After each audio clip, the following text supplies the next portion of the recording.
We'll have the ladies out to start this one, I think. I'll swap Auron for Yuna, actually. He's got the first strike, but then we'll have an all-girls team. Let's see what happens. Kimari dropped the ball once more. Oh, poor Kimari.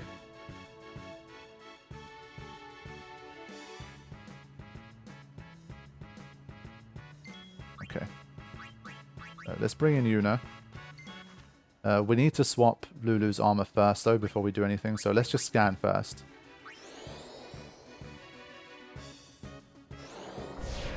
Yeah, so that's Carithian trolling me. Let's have a look at the damage from the ultimate. This is also good to know. 23k on Riku. Carithian, are you acting like you didn't know that was going to happen? Are you acting like you didn't know that was actually going to happen? Should I reflect it off? Can you bounce it off?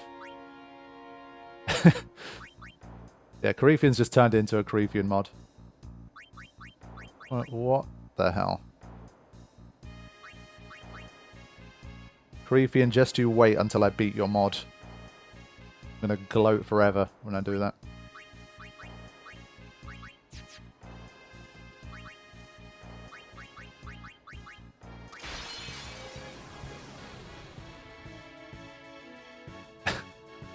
Definitely very rude that it counters with ultimate for just a mere scan. Not even trying to do anything.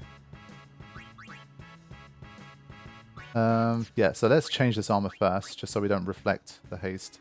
Then again, we could always just use Chocobo Feather with Waka, to be fair. But anyway, let's just try and stick to the all-girls team for now.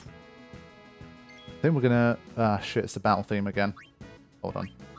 Because this fight could take long, just let me go back in properly. I'm removing these in editing for the VODs, but especially when it's a long battle, I kind of hate swapping the music.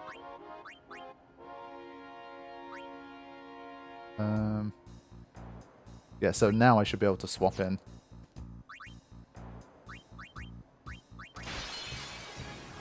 So this is where things are going to start to take longer.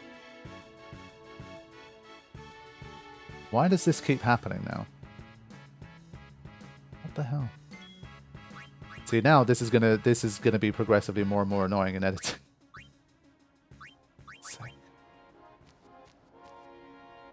Like, it wasn't happening twice in a row.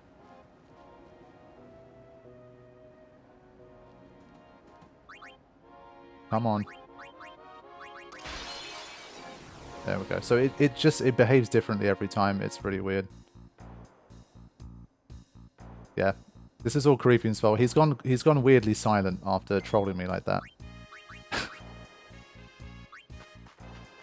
Alright, so we had changed, but it might just use an Ultima first. No, actually, it uses attack or hydraulic press. It shouldn't use an Ultima.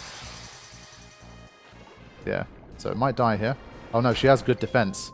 So there you go. There's Riku's defense coming in clutch, actually.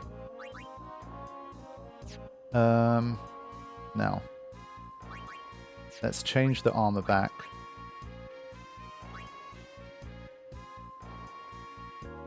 Yeah, Carithian's hacking into Final Fantasy X as we speak to figure out why that happened.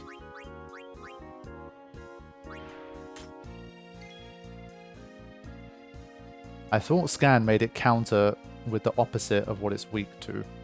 Is that maybe like after you've established? Turns out no, it just makes it ultimate. Okay.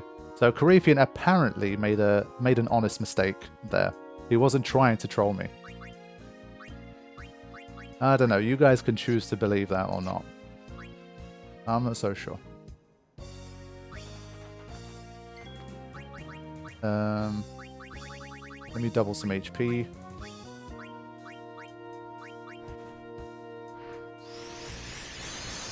Yeah, I think you're building up a bit of a reputation, Carithian. I'm not sure the chat believes you. Let's try this now. There you go. This might have to be the Lulu show here.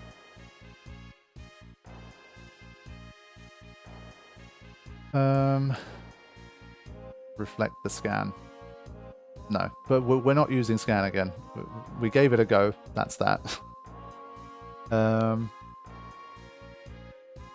I'm just going to mix up one of these.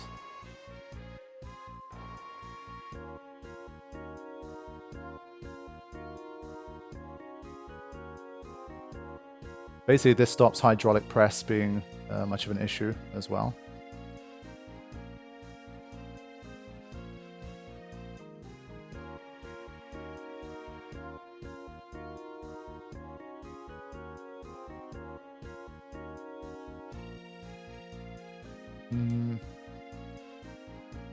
Yeah, I think we just wait now.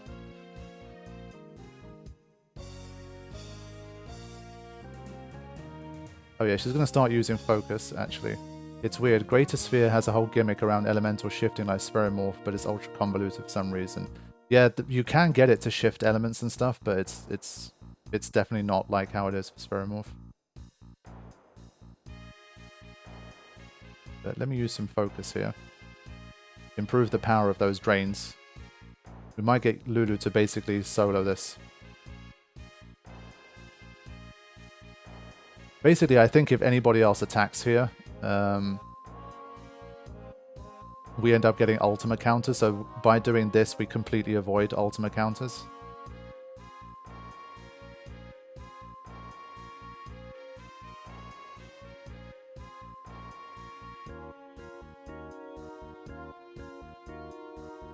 Larger sphere.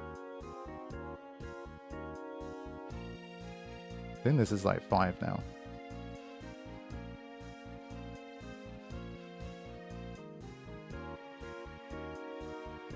Here's something for all of you Lulu fans out there.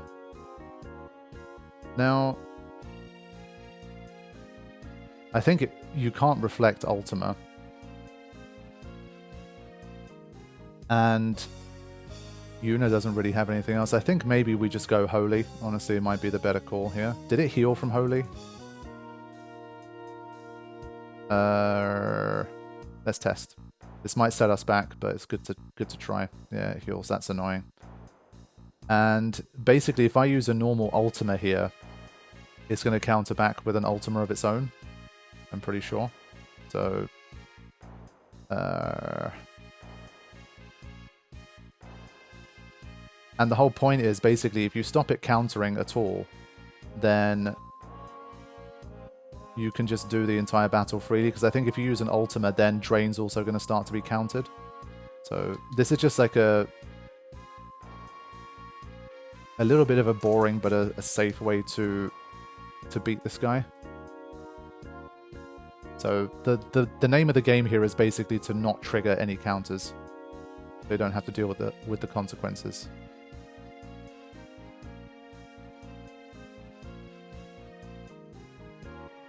And Lulu just basically drains it to death. I think it counters overdrives. I was thinking if I did like a drain overdrive or something, but I think it does do that. In my defense, the AI code of Greater Sphere looks like they meant for Scan to cause an elemental counterspell. Well, it's a bit convenient that Carithian's probably the only person in this chat that can confirm whether that's true or not, so... Even if I saw that code, obviously I would have no idea what it means. Does bio work? I wish. We are fighting original creations now. We can't get away with things like bio anymore.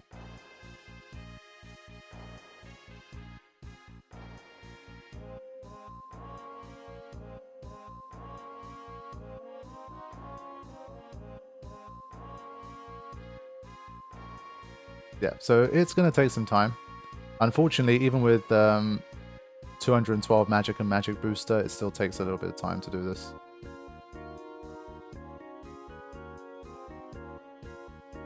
It's just a shame Lulu doesn't have one more good spell, like obviously Blizzaga.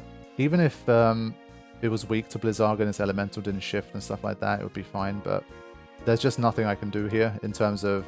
There's no other damaging thing I can do that wouldn't trigger a counterattack, I'm pretty sure.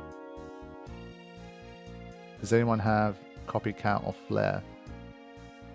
Tidus has Flare, but his magic is very bad, so I don't think it really matters.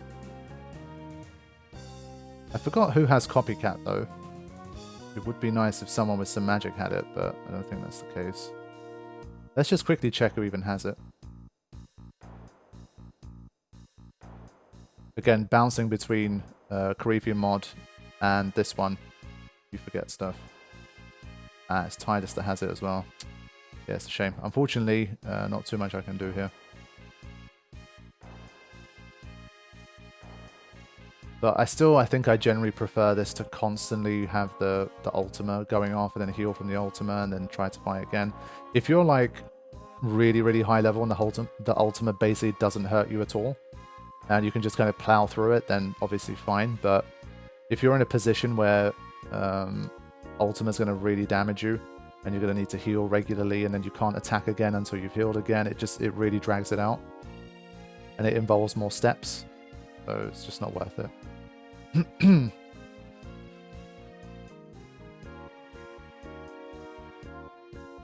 But we'll get there. Going between two different mods must be, yeah, it was a little bit earlier on because I'd never really done that before, but I've definitely got a lot more used to doing it now. I'm trying to play as many sessions of the Corefian mod as I can in between these randomizer ones so that like I keep up my momentum with it. If you basically only do one session of each, like back and forth, then I think it gets a bit more difficult, but it works better this way. So there's our first hydraulic press. It's not really a problematic move, I think. Should be fine. Your permanent sensor would actually let you use Blizzaga here. True, that's a good point. But what happens again? It does an elemental shift, right? So I get one Blizzaga out of it, I think, right?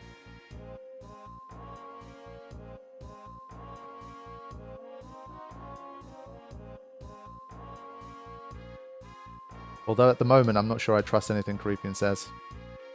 He's lost my trust after that scan comment.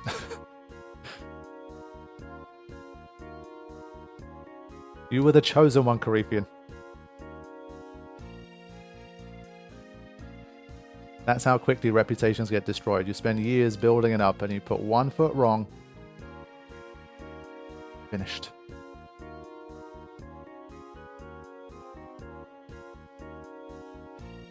Only after the scanner, not the Tri-Blizzard. Yeah, the Tri-Blizzard made me start questioning things. And then that was the final step. There's no redemption at this stage. Yeah, Corefian's going to be stripped of his mod status now.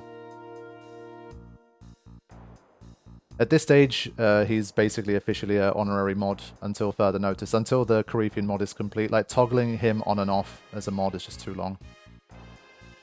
Everyone knows the deal at this stage that's watching the content. He's not, like, obligated to do any mod things outside of, like, the Corefian mod premiere stuff, if he wants to. But it's just easier this way.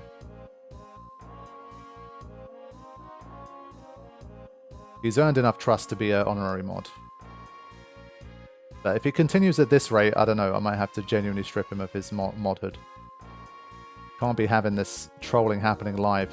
In front of an audience as well. All too funny comments. Welcome to the stream. Good to see you. Our current reigning viewer of the month. For the second time. I think we give Corefian 1 free ban as an honorary mod. As in, like, he gets to ban one person, like whoever he wants, for free. Or as in, he can do one ban-worthy thing and get away with it. How are we doing? Okay. Almost 2/3 of the way through here.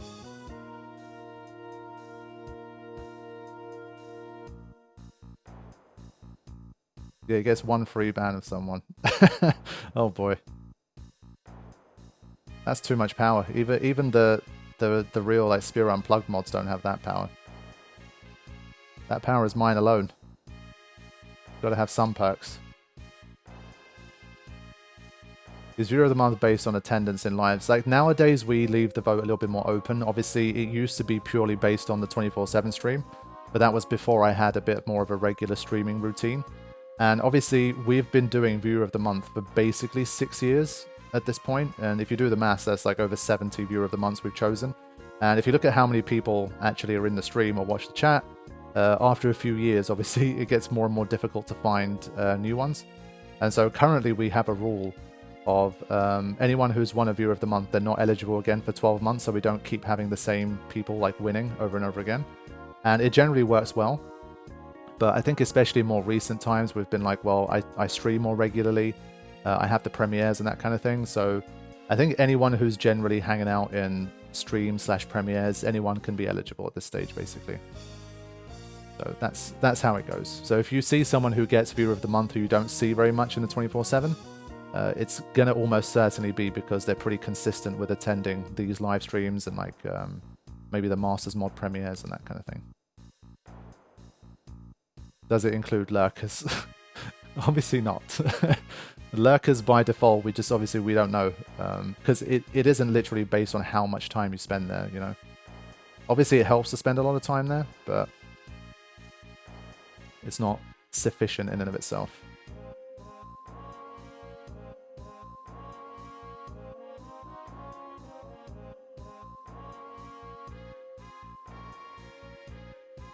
So it's chatter of the month, not a viewer. Well, I think to be...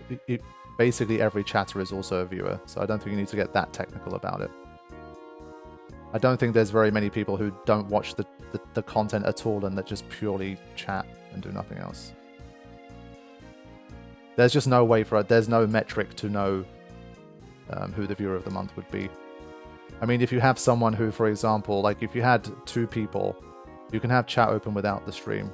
Yeah, you can, but that's what I mean. Like, I think if we're being real here, I think the chances of any particular chatter exclusively just doing that and never watching anything, I think it's pretty low. And also, I mean, let's just say there was some kind of metric for knowing who literally spent the most time. That's also very skewed because you could have 2 people. One, for example, could spend like 2-3 hours in the 24/7 stream every day just chatting and interacting with the community. And then you could have one person who literally leaves it on overnight every night when they're asleep to like go asleep, and so they clock up like tons of hours on the stream, but they would just win by default. So there's never going to be a fair way of doing it, but we always have. It's been running fine for 6 years, so I think we're doing all right. Creeper of the month.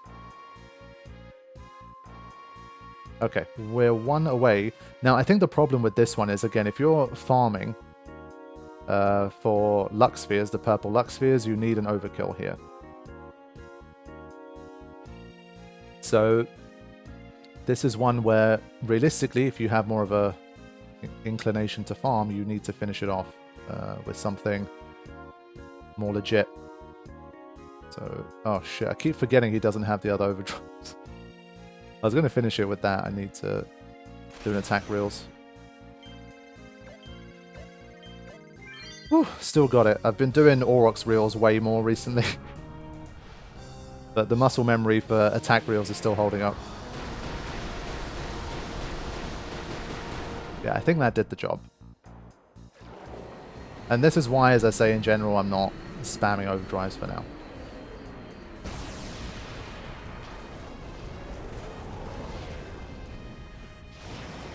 Yeah, I recently had a Corefian mod session where I absolutely screwed up the Aurochs reel so badly, and it was not great. So I'm still not quite. I'm nowhere near flawless yet for Aurochs reels. It's still a bit wonky, but I'm definitely way more consistent than like. Well, the first session I completely missed it anyway. Second session I started to improve, but I think by about session 3, I was a lot more confident with it. I'd say I have probably about a 90% success rate at the moment with it. It's definitely not perfect.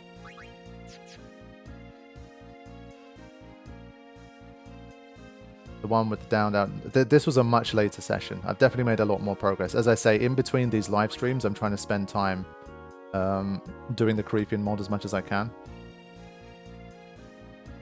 I often find with these challenge runs, there's still bubbles down to mix/attack reels for most of the end game. It's just, yeah, that's why in general I've been trying to not overdo the attack reels and stuff too much. Okay. Let's go. Catastrophe. This is an interesting one.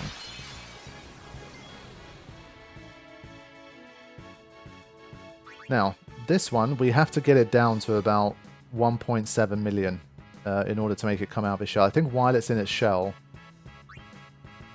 we're in danger. So we have to move fast.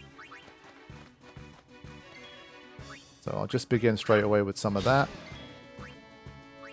I think I'll Chocobo Wing this time. Speed it up a little.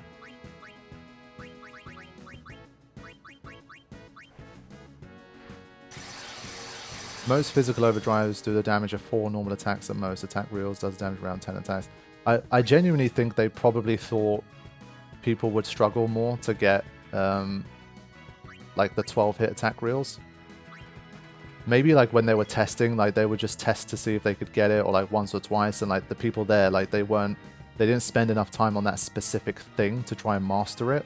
And so they thought, yeah, like it's incredibly powerful, but like come on, like how consistently can you get the 12?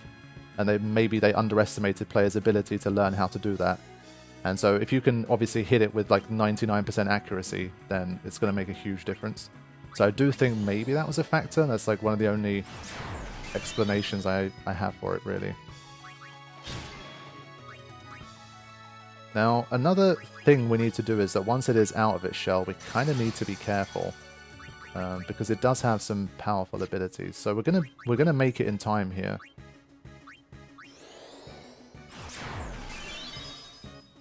I think.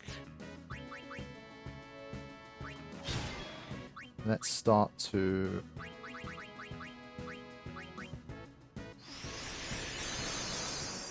Basically, the only attack I'm slightly worried about here is 100 Thorns. Like that could be a little bit of an issue.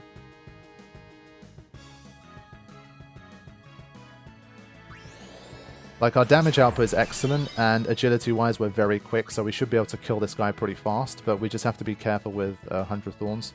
It might be the case that Auron could be the only person who can survive it, honestly.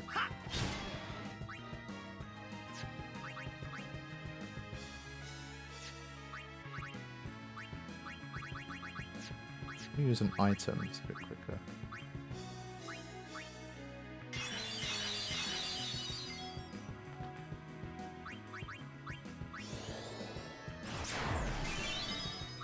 With this one, the only thing is I just don't remember how much damage its big moves do.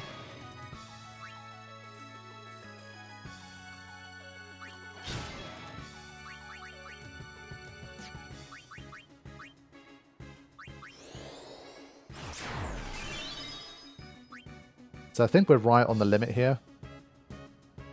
So let's push it over the edge. Should come out of its shell now. So we have Toxic Spray, Demi, and then 100 Thorns. That's the big move we have to watch out for here. I don't think we can tank Toxic Spray, like as in Sentinel probably won't work for it, but let's have a quick look.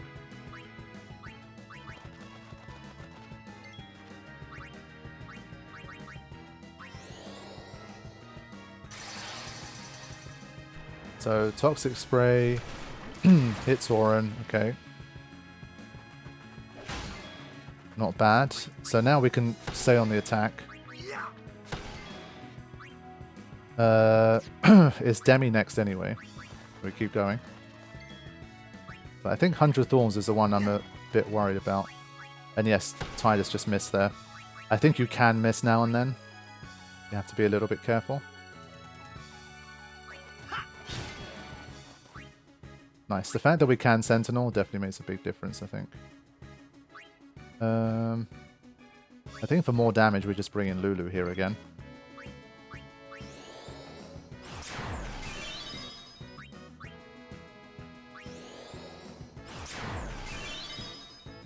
Yeah, I mean, you shouldn't be able to miss this guy under like any circumstances. I think one aim should almost guarantee it. So I do believe it's Demi next.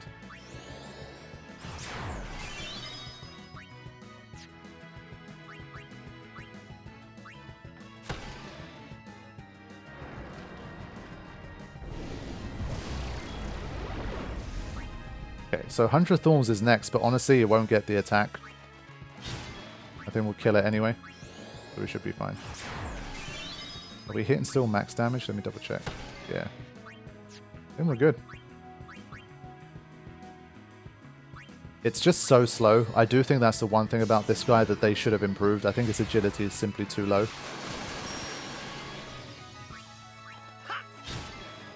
It needed to be like twice as fast, I think. Like, you shouldn't be able to take it out this easily.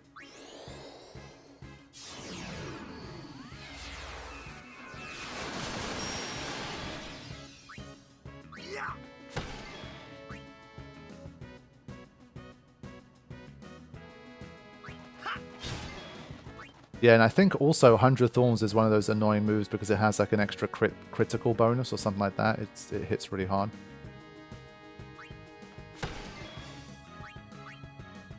Alright, let's finish it.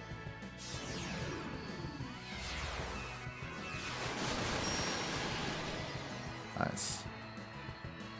There we go. So Lulu's definitely been putting in a shift here as our third, like, primary attacker. So far, so good.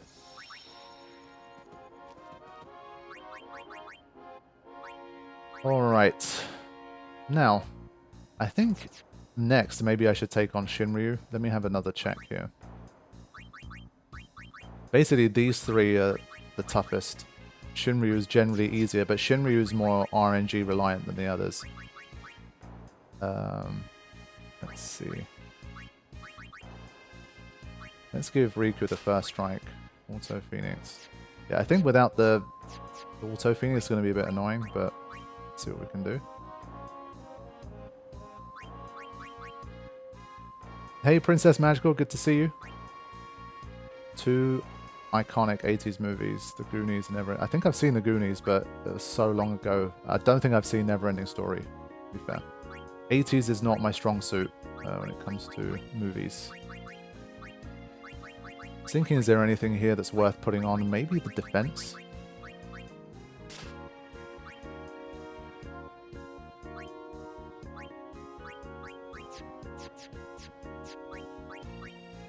Break HP limit. I don't think it's going to help that much here.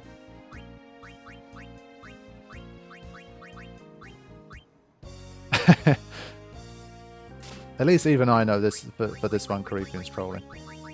But basically the goal here is that even if we only have one of these guys left, we have to make sure that Eraser will happen twice if we're not using overdrives.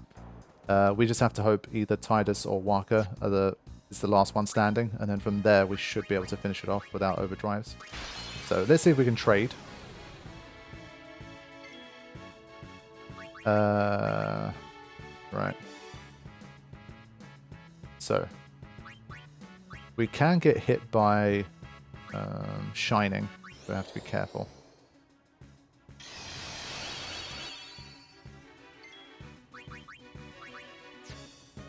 So we're not going to go on the attack just yet.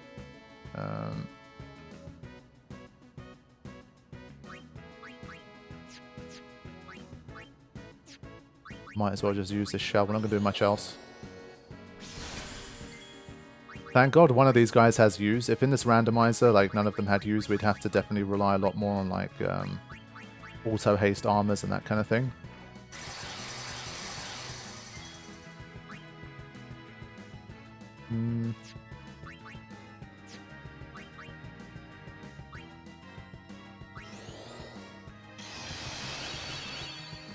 So we're just prepping a little bit for now. Again, lots of turns here to start off. Like, that's one of the main factors, because it relies heavily on its counterattacks. It tries, like, it's not that agile, because it thinks I'm just going to get them on the counters anyway.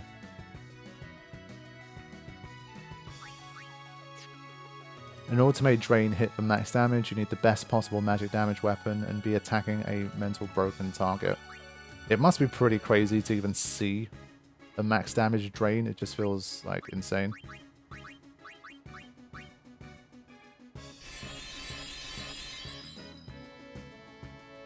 Okay.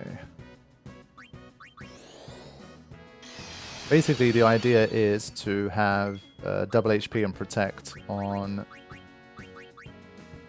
Well, Shell would help too. On Tidus and Waka, and then we should be ready to go. So for now, there isn't too much I can do. I'm going to continue to just wait before going on the attack. Again, most of this is just because we're not spamming overdrives here. I'm going to go a little more head-to-head. Okay.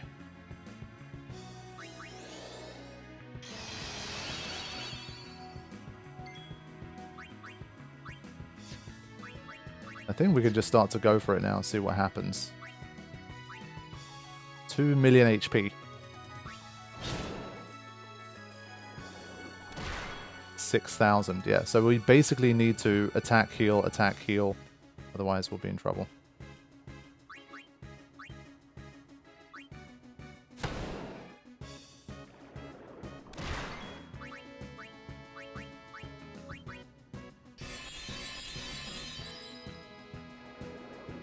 Okay, that's a good RNG start right there. That is a good RNG start. Are they set to Stoic? I'm not sure that they are. I haven't been paying attention to that, if I'm being honest. But since we're trying to do it without overdrives, it doesn't matter too much. So now we should generally be safe. We just have to be careful not to attack twice in a row. We're not strong enough to do that, so we just wait. Also, Battle Theme is playing, but I've given up again. It's just, this one shouldn't be a super long fight anyway, unless we're unlucky.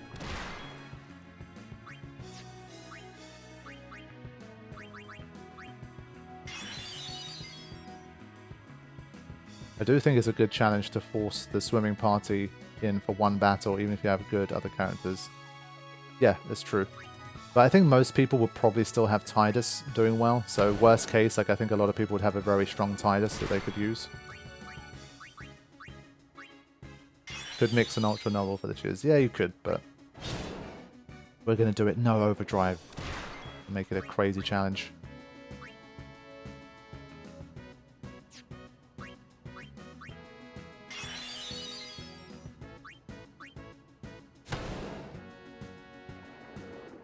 We just need to see who's going to get the Eraser treatment.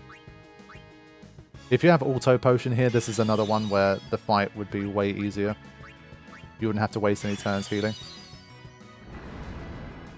Oh, this is a great start. Look at that. Fantastic. Okay. So this should be a relatively guaranteed win, I think. We have to waste some items and turns to heal, but hey, not too bad. The classic RSG NSNO challenge. Oh yes. An old favourite. What do you think about the Final Fantasy X Impossible challenge? I haven't heard of it. There's no such thing as impossible. Except for no Shinryu Shinryu, basically.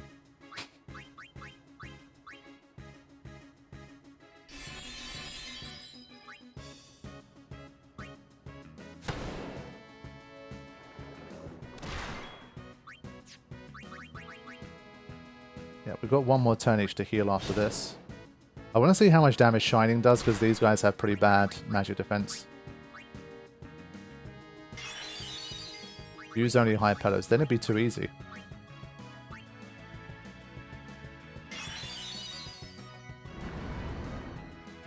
Okay, let's see who's left. It's Waka. Very well, so no Shinings have been used. Isn't it theoretically possible to beat Shinryu and Nosferatu? Yes, it is. That is true. So even Nosferatu Shinryu is not impossible. Oh yeah, I mean, I wouldn't call that one impossible. I don't remember if there was ever a time in the community where they declared that this challenge is impossible. So I think it's one of those. They use a bit of creative license with the title, I think. I mean, I'm not sure many people thought of that challenge as being impossible. Like, truly impossible.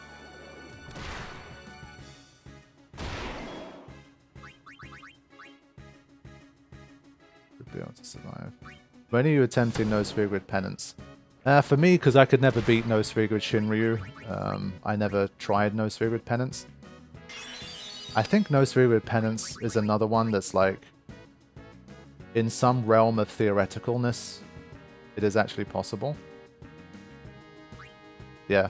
I think Coryphean's right. That's what I mean. Like, it's on the most like technical level, doesn't matter what the odds are, it is possible.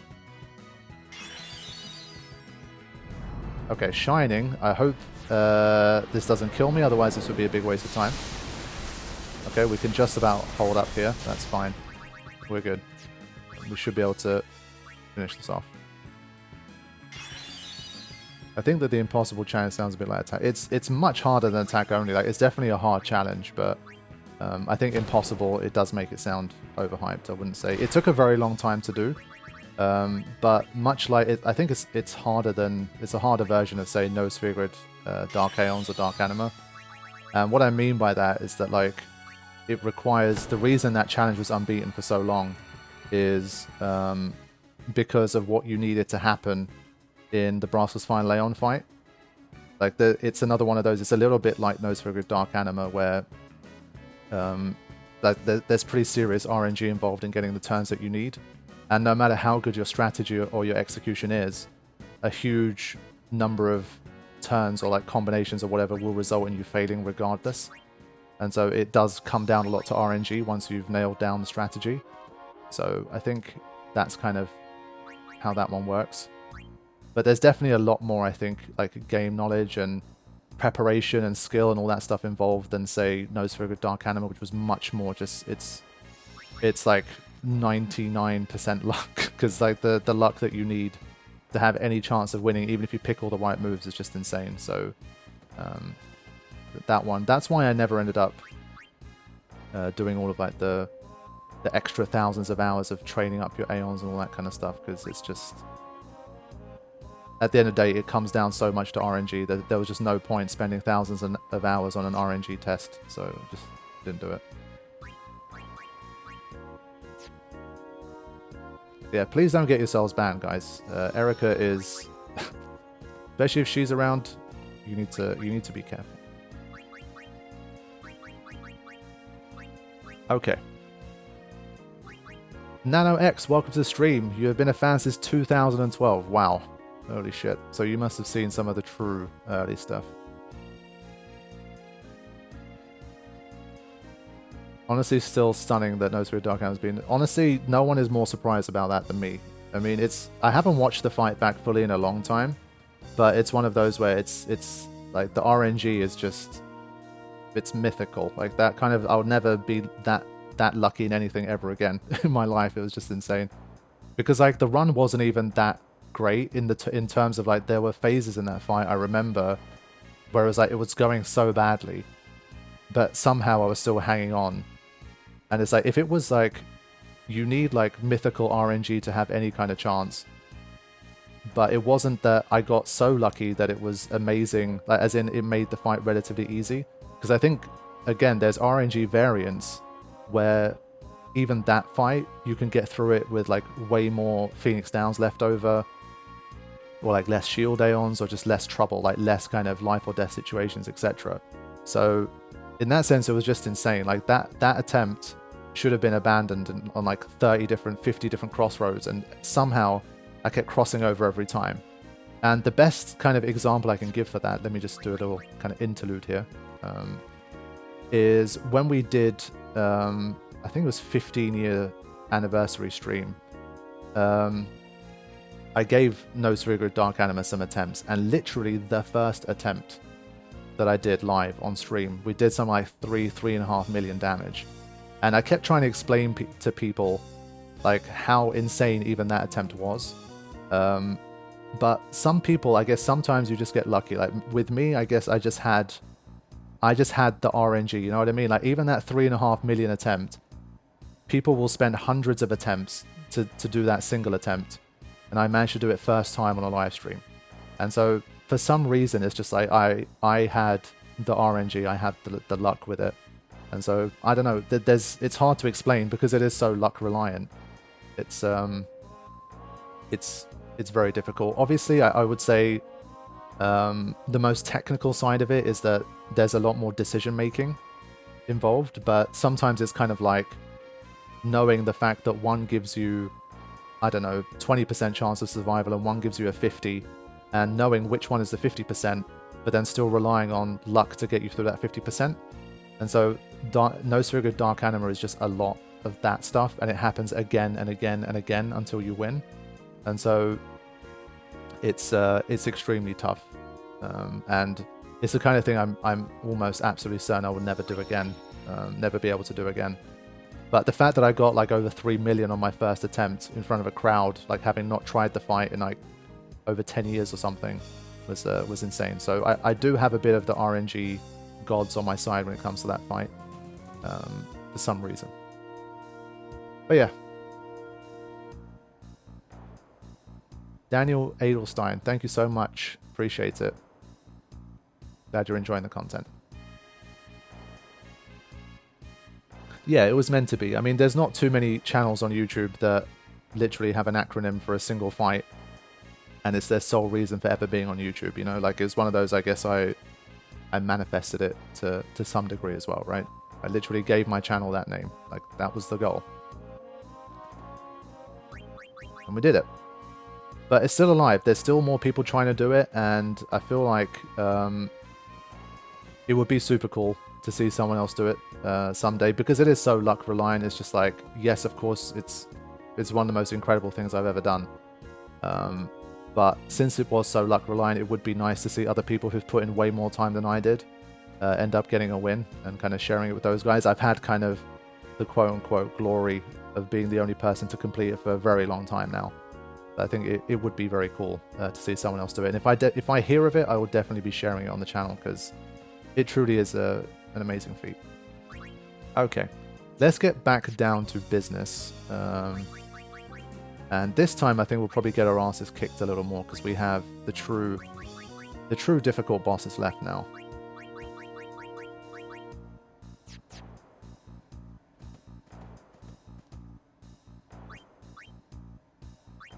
So, next up is Thuban.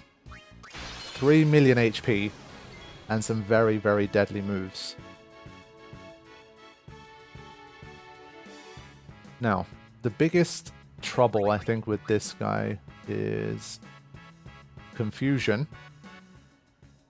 and Condemn.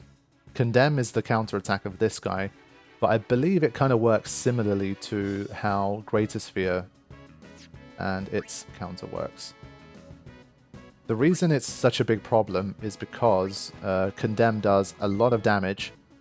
It disables, it basically dispels almost all of your positive buffs, pretty much all of them, and it causes delay too. So normally it's very slow, as you can see. Once we haste up as well, we'll get a huge amount of turns, but like much of what we've faced in the Monster Arena so far, we're gonna be at the mercy of the counters. So first of all, let's just see what the counter can do. So if you just straight up try to mow it down, this is what's going to happen. Condemn. 11,000. Can be made to survive.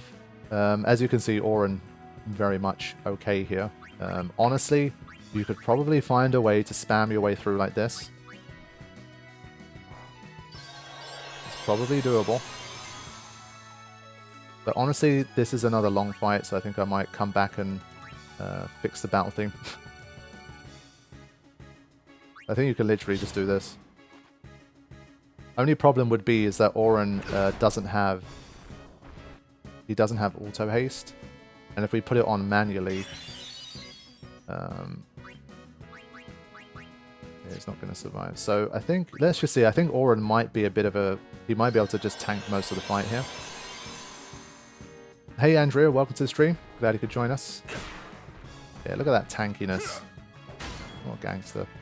23,000 as well. But this is looking good.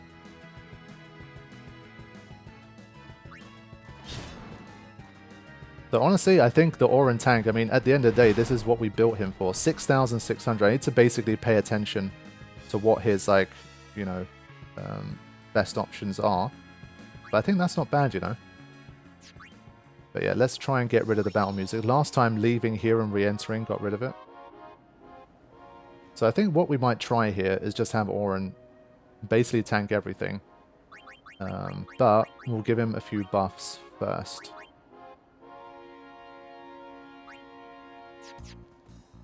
Auto potion only kicks in at half HP. Yeah, that's correct. And he will die from Convergence. But it shouldn't be too huge a deal. So let me see.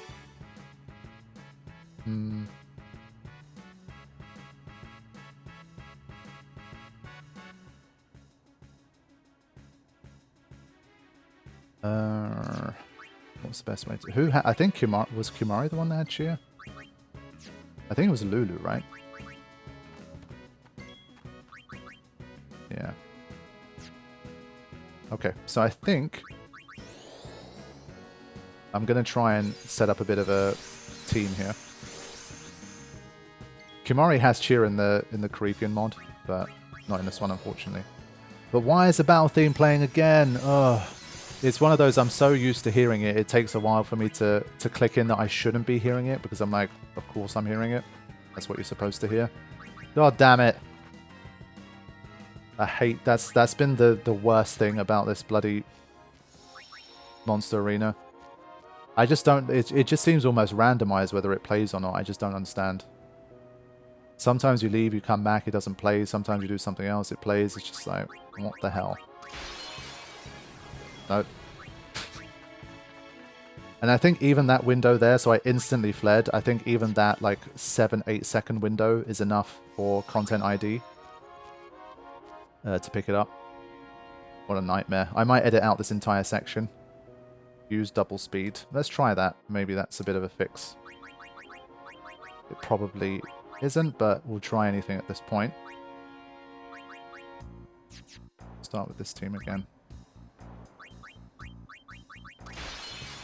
Nope. Now it's just like, nope, you will deal with this. There's nothing you can do. So fine, I'll change this in editing. There's nothing I can do. Sorry, guys. So, let's get cheering. Yeah, live stream cancelled. We're good. Just a little bit of extra work for me in editing and a bit of an inconvenience for you guys watching, but hey. Fortunately, it's not perfect. I don't make the rules. These systems are just really annoying. Now, I think also this is similar to Greater Sphere in that you should be able to drain from the get-go. Like, before it's done any counters, it won't do anything, which is kind of cool. Is there anything else we really need? Like, Condemn's basically going to kill you first time anyway, right? Well, I guess he could survive one of them. Yeah, I don't think the Final Fantasy X battle theme copyright issues will ever go away, unfortunately. I can't see them, like, lifting it out of the content ID system. I think it's just going to always be there, unfortunately. Yeah, I'd have to do all this extra work to kind of turn the game's music off and then pull up my own battle theme, start playing it in the background, and it's just I'd rather fix it in post, honestly. I think it's better.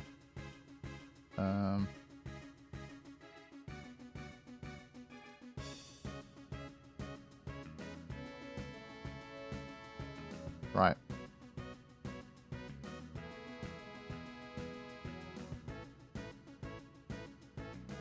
We don't want to give her Protect, that's not going to work.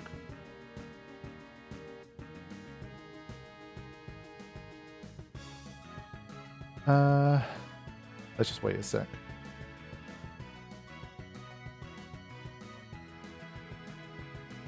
I think with Rainbow, because Auron has Ribbon, I assume it should be fine either way.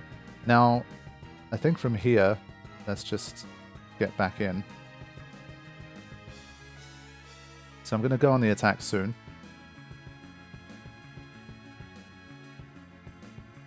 Yeah, the main battle theme of Final Fantasy X is copyrighted, unfortunately. Try putting Reflect on it and then attacking it would delay attack / Buster. That's the one where it counters with haste, right? No, it's definitely not all of the music. It's definitely the battle theme and maybe 1 or 2 more tracks from the game. It gets claimed by third parties. Exactly. That's the situation. Some company called Warner Chappell, and then one called Polaris. Those 2 companies, they always just claim it, basically. Yeah, that stuff tries to do CTB damage, should get countered with haste. Oh, but he's immune to reflect.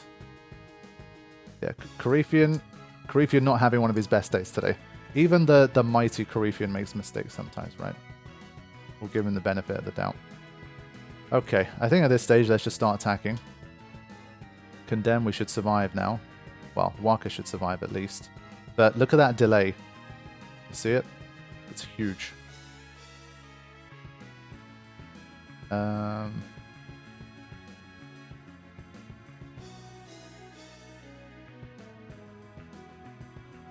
Don't think this is going to help much, but let's just see what Rainbow does.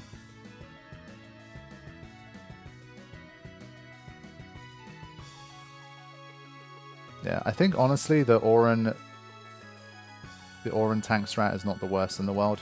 Only problem is Convergence.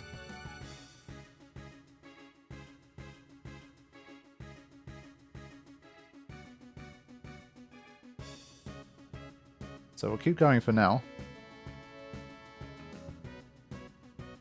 This should be like some kind of, yeah, something like that. Then we can Dispel. Was it Yuna? Yeah, see, I need to remember who has Dispel now. I think it might have actually been Auron himself. I'd rather not use a Purifying Salt because that would cause it to counter.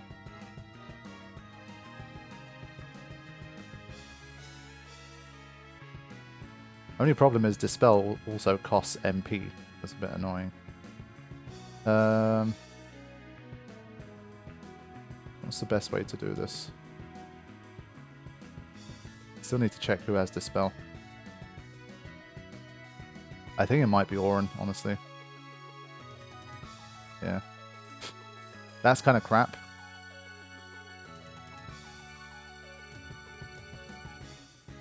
Let's just toss a Purifying Salt anyway. This is the part of the fight we kind of need to negotiate a little bit more here. Condemn is just ruthless, as you can see, it's completely destroying us here. But the idea is to basically keep Auron out here so we can swap him back in, because Convergence only hits one person. So let's just wait here.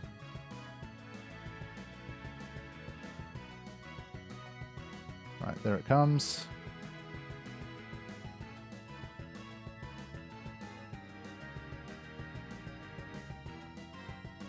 Okay, so now we can continue to use tanky Auron.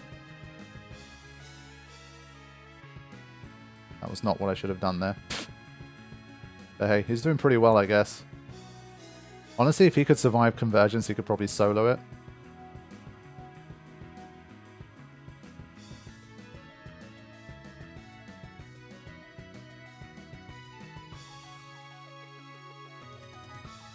But hey, this is what we built him up for. And thanks to that ribbon, he's also immune to sleep. And the curse doesn't matter too much. But yeah, definitely a very mean boss. Okay, protect.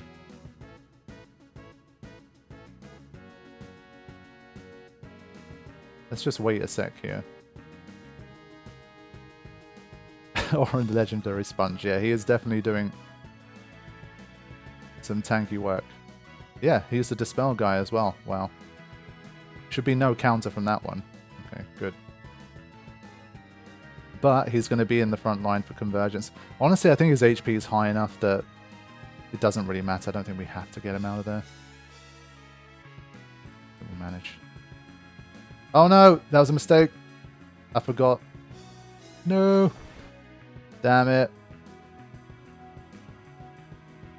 Rip. So still, it is a you put 1 foot wrong and you die kind of fight, so you do have to watch out. But I think we have the general blueprint, like that should be working for the rest. But yeah, that is how easy it is to get wrecked. You can never lose your focus with this stuff. You will get punished. Just as I was like, you probably don't need to swap him out. I probably should have swapped him out.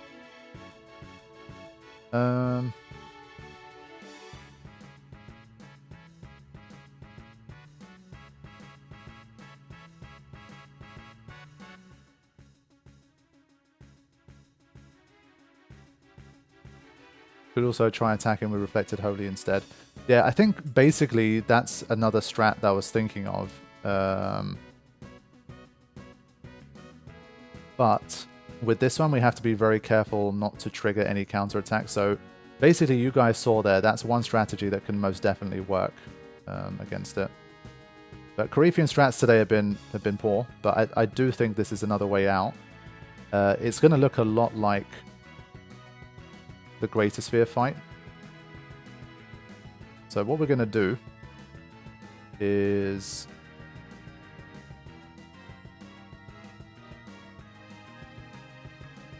So this was option 2.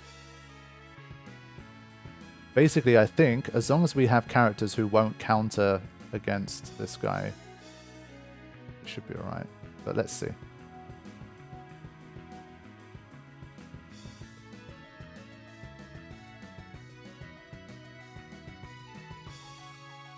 But we have to watch out for Rainbow in this particular one, so I think Auron needs to stay.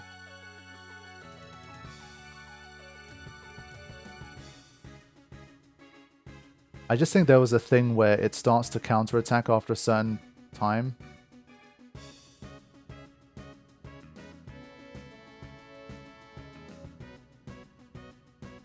Let's see what happens. So now I think there's a chance it might use Condemn. I'm trying to remember how this worked.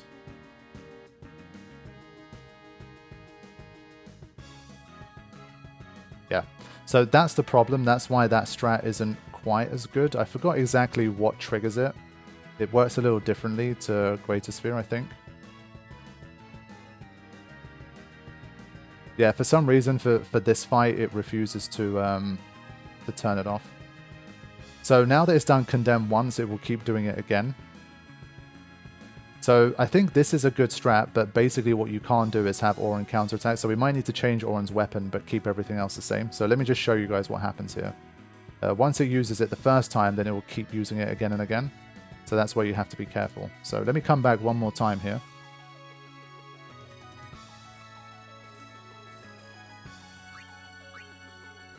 If you use some move on it that doesn't affect HP or CTB, you'll turn the counter attack off again. Okay. So, this time, basically, if we never counter attack it, it should be fine, right?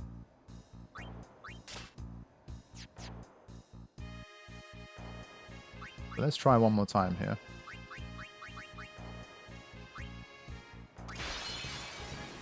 So I think in general that was working potentially pretty well. If you never counter, should be good. Okay. I think that's the plan. So it might have to be the Lulu show once again here. It's definitely viable to do it just with Auron Mega Phoenixing constantly and just basically taking all of those condemns. But I think this is a good way to do it without basically never seeing them.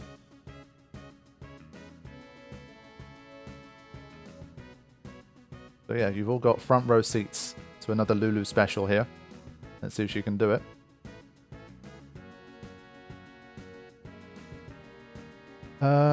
I don't think there's anything Auron can really do in the meantime. Again, we just don't have a second good spellcaster that can do a lot of damage here. So unfortunately, we kind of just have to wait it out. Not sure these focuses are necessary, but whatever. At least we're doing something.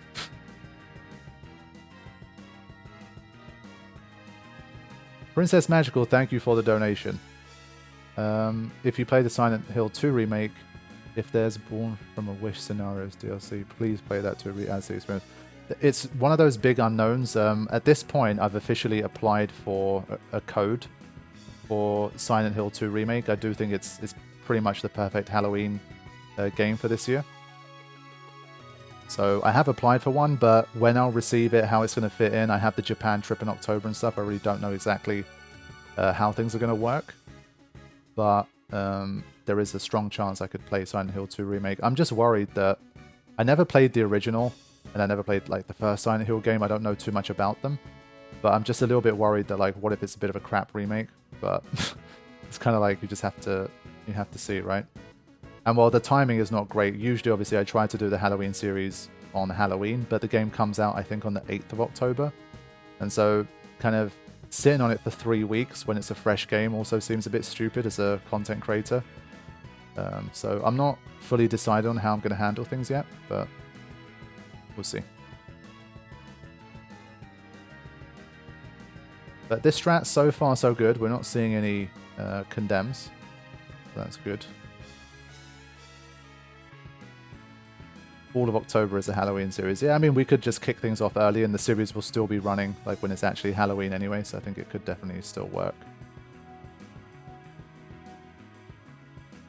But do you think I should watch the original Silent Hill 2 or just Silent Hill 1 just to kind of catch up a bit on what's going on and then kind of leave it?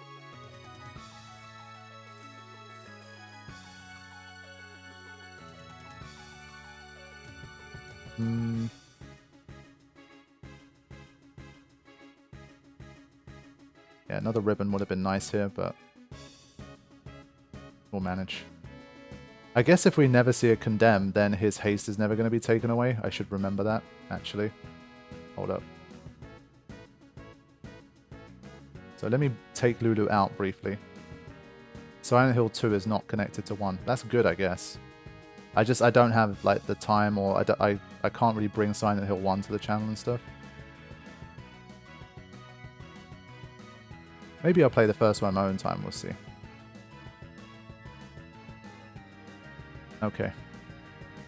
So, yeah, because we don't have Condemn, that also means we can keep our buffs. I kind of forgot about that. Danny, thank you for the gifted membership. Appreciate that. But let's go back on the attack here. It should still be fine. Alright, cool. Then Auron can continue to revive here.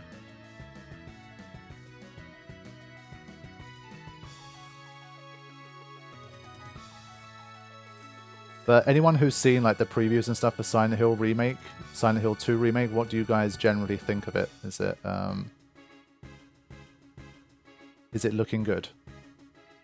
Because it feels to me like such an important game to get right. Like it's one that they can't really afford to screw up. But because I have no vision like of the original, I just don't know. Like, it could be, for example, it could be a terrible remake, and I might still be like, oh, I thought this game was pretty good because I have nothing to compare it to.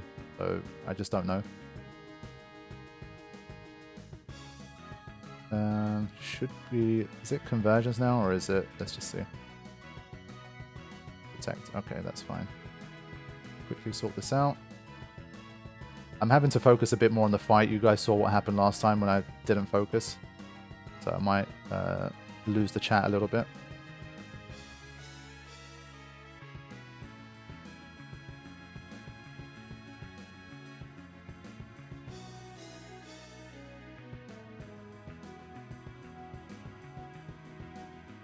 For me, it's the temperature. I can't properly Halloween when it's 20°C outside. I need sweater weather before I can be spooky. That's fair. I like this playthrough more clearly shows that Madge is actually pretty great here in the Monster Arena. Agreed. It does work pretty well. These are the kind of things, again, these strats, you just wouldn't really notice them in a normal playthrough. Like all of this, like how to stop it from countering with Condemn and all that kind of stuff. We'll just do that to counter that. Good. I'll get her out of there for Convergence, I think. Hey Jeffrey, welcome to stream. Thank you for joining us and the kind words. Okay, had to be Auron. Let's bring him back up. And so now with this, I can basically just haste him back up again. But we have to be careful, because he needs like his full HP to survive against Rainbow. So let's speed it up.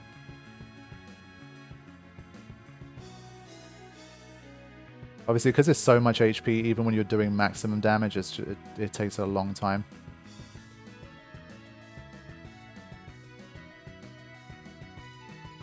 Okay, now we're in business.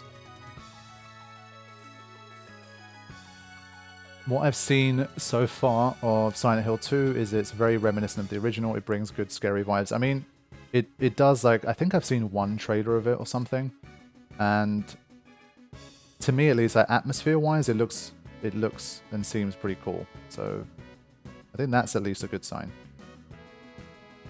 The very first trailer was bad. What about, does that mean that the later trailers were better? Is that what you're implying?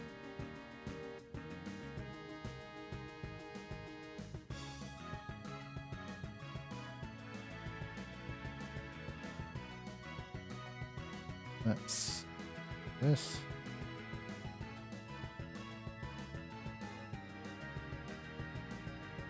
The first trailer only focused on combat, but it's not a combat game. It's fair enough. This time Riku survived the sleep, by the way. Yeah, because that's another thing. I think I remember, I don't think I watched the first trailer, but I remember some of the discourse about it, and people were like, oh god, like they're absolutely like on the path to screwing up an absolute classic, like this is going to be a trash game. But then, I think as Princess Magical's alluding to as well, I think things improved, and I think now people are more like, actually it seems like they're gonna turn it around and it's gonna be a good game.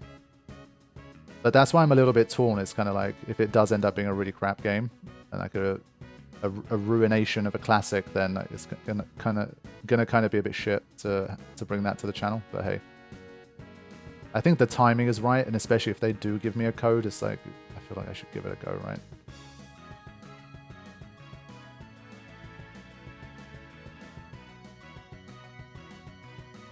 Okay, protect first. I'm not even going to dispel that. We don't need to do anything with that. That's a brilliant exit, Zansuken. See you next time. Thanks for joining us. We'll all suffer together. Perhaps we will. I have no idea how the review code situation is going to work for this one, whether they'll give me one or not. I haven't, so some behind the scenes info, I guess. Back in the day, much earlier days of the channel, the first like developer / company I ever actually had a bit more of a relationship with in terms of like PR and stuff was actually Konami. Back then, obviously, MGS was still much bigger and very much alive. And the PR company for the UK arm of Konami, like I managed to reach out and contact them and stuff, and they used to send me some stuff here and there for Konami games, especially MGS, because that's obviously what I wanted to cover. But then, obviously, once MGS kind of died, I spent years just not interested in anything that Konami was doing. And then after that, basically now that the MGS3 remake is kind of in the works, and I'm very much interested in that, I obviously wanted to get back in touch with Konami, and then I heard about Silent Hill 2 Remake, which again is Konami publishing it, I believe. And so I was kind of trying to track it down. It turns out that the PR company that I used to work with, they went bust in like 2020 or something, and so I don't have any contact at Konami anymore. So I went to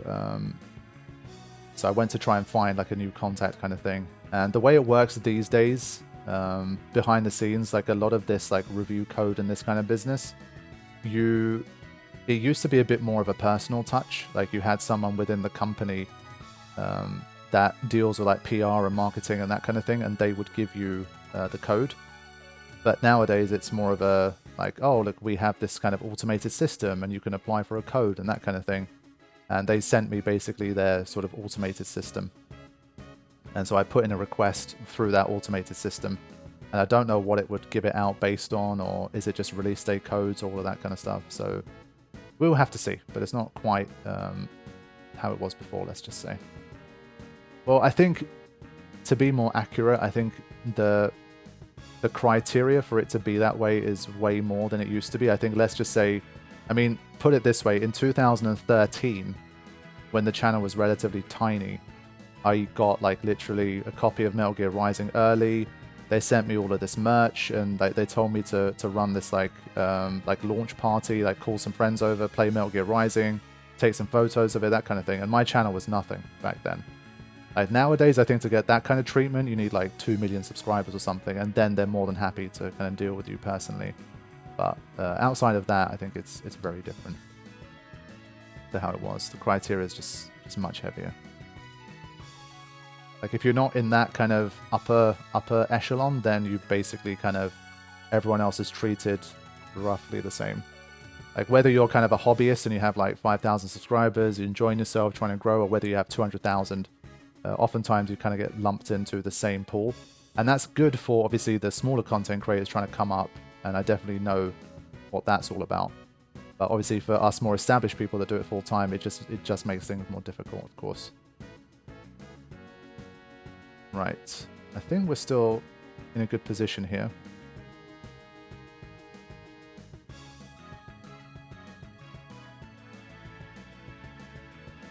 Shouldn't have let Lulu die there. But it's not a big deal, we're getting close now.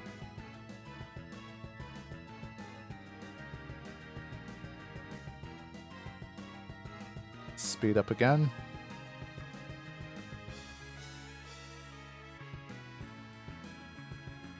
Almost home. This will be a pretty big win. 400,000 left. Okay. This was supposed to be Riku, but it's not a huge deal. Alright, we can keep going now.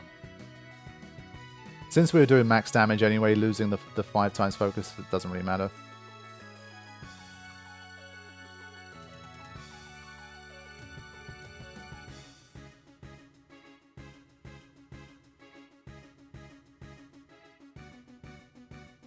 I think you have to think about if all these other platforms do like TikTok and Instagram. Back then YouTube was more niche. Yeah, of course. I mean, there's definitely way more things like that nowadays than there ever was before.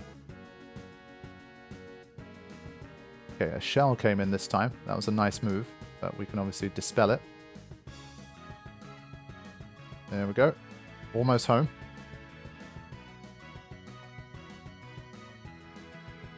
Okay. Sentinel again. So after this attack, we need one more holy, then we can finish it off. Damn it. Had to be Lulu, but it's still fine. Can still finish it off here. Yeah, 30 HP. You know what? Can Yuna like tap it? I'm not going to do anything silly. No, I will not do that because it's going to condemn and kill me or something. I'm not going to fail now.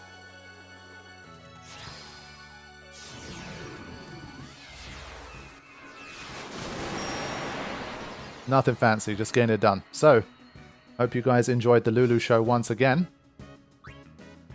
She has been the MVP of the Monster Arena so far.